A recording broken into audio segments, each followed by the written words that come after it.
Hi hello welcome back to my channel.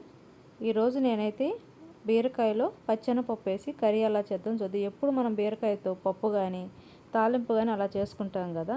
ఈసారి బీరకాయలో పచ్చెనపప్పు వేసి ఎలా చేద్దాం చూద్దాం. నేనైతే ఒక బీరకాయని తీసుకున్నా, దాన్ని నీట్గా తొక్కంతా తీసేసాను. అలాగే ఒక టీ గ్లాసు పచ్చెనపప్పు తీసుకొని నీట్గా కడిగి నానబెట్టుకొని ఉడకబెట్టేసి పక్కన పెట్టేసుకున్నాను.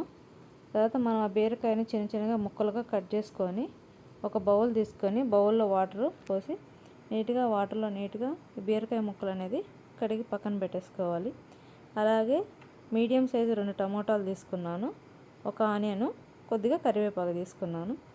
తర్వాత మనం స్టవ్ మీద పెనం పెట్టేసుకొని పెనంలో ఆయిల్ వేసుకోవాలి. ఆయిల్ హీట్ అయిన తర్వాత ఆవాలు, కొద్దిగా పచ్చెనపప్పు, అలాగే జీలకర్ర కూడా యాడ్ చేసుకోవాలి. తర్వాత మనం కట్ చేసి పెట్టుకున్న ఆనియన్స్ కానీ వేసేసుకోవాలి. అది ఫ్రై అయితే కొద్దిగా కరివేపాకు కూడా యాడ్ చేసుకోవాలి.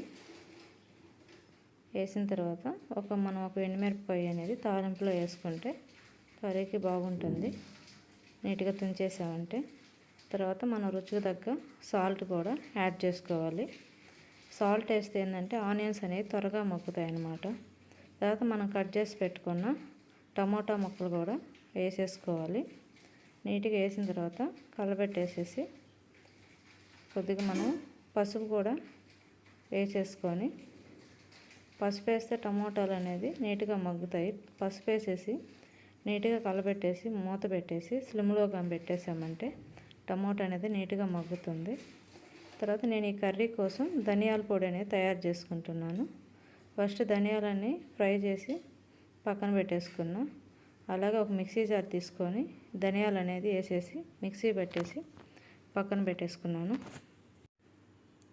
మెత్తగా అయింది కదా పౌడరు, ధనియాల పౌడరు. తర్వాత మన కర్రీని చూద్దాం టమోటాలు మగ్గాయా లేదనేది. టమోటాలు అనేది నీట్గా మగ్గాయి. ఇప్పుడు మనం కర్రీకి 2 టేబుల్ స్పూన్లు కారం అనేది యాడ్ చేసుకోవాలి. కారం వేసి నీట్గా కలిపేసుకొని మూత పెట్టేసేయాలి. అప్పుడు మనకి టమోటాలో ఆయిల్ అనేది కొంచెం పైకి వచ్చింది అనుకోండి. ఇప్పుడు మూత చూద్దాము. నీట్గా టమోటా అనేది నీట్గా ఫ్రై అయింది. ఇప్పుడు ఆయిల్ చూడండి పైకి వచ్చింది కదా. ఇలా ఆయిల్ పైకి వచ్చినప్పుడు మనం కట్ చేసి పెట్టుకున్న బీరకాయ ముక్కలు అనేది వేసుకోవాలి.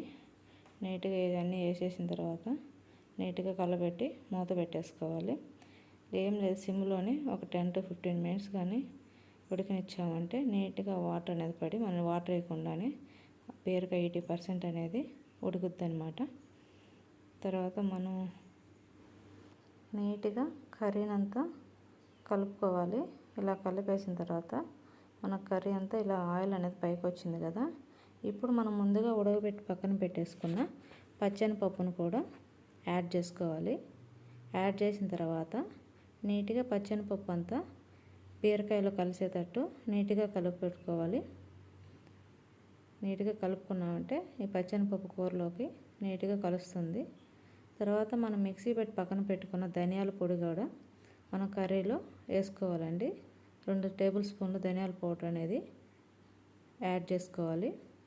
ధనియాల పొడి యాడ్ చేసిన తర్వాత నీట్గా ధనియాల పౌడర్ కూడా కర్రీలో నీట్గా కలుపుకోవాలి.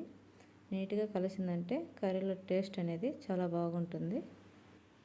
నీట్గా కలుపుకున్న తర్వాత మనం ఒక చిన్న హాఫ్ టీ గ్లాస్ నిండా వాటర్ అనేది యాడ్ చేసుకోవాలి. వాటర్ వేసిన తర్వాత నీట్గా కలుపుకొని కర్రీని నీట్గా కలిపామంటే వాటర్ అనేది కర్రీలో మొత్తం కలుస్తుందన్నమాట. తర్వాత మనం ఇప్పుడు కర్రీ మూత పెట్టేసుకోవాలి. మూత పెట్టేసి ఒక మీడియం ఫ్లేమ్లో ఒక 5 మినిట్స్ కానీ ఉడకనిచ్చామంటే కర్రీ అనేది మనకు చిక్కబడుతుంది. నీట్గా ఇలా చిక్కబడిన తర్వాత మనం కర్రీ అనేది ఒకసారి నీట్గా కలుపుకుందాము. చూడండి ఇంకా కొంచెం వాటర్ లాగా ఉంది కదా. ఇప్పుడు కొంచెం మనం చూస్తే కర్రీ అనేది చిక్కబడుద్ది. కొంచెం పైకి వస్తుంది ఆయిల్. ఇలా ఆయిల్ కానీ పైకి వచ్చినట్టయితే మన కర్రీ అనేది చిక్కబడిందని అర్థమవుతుంది. సో ఇప్పుడు మనం స్టవ్ ఆఫ్ చేసుకోవాలి. స్టవ్ ఆఫ్ చేసుకొని మనం బౌల్లోకి సర్వ్ చేసుకొని వేడివేడి అన్నంలోకైనా చపాతీలకైనా ఈ రెసిపీ చాలా బాగుంటుందండి.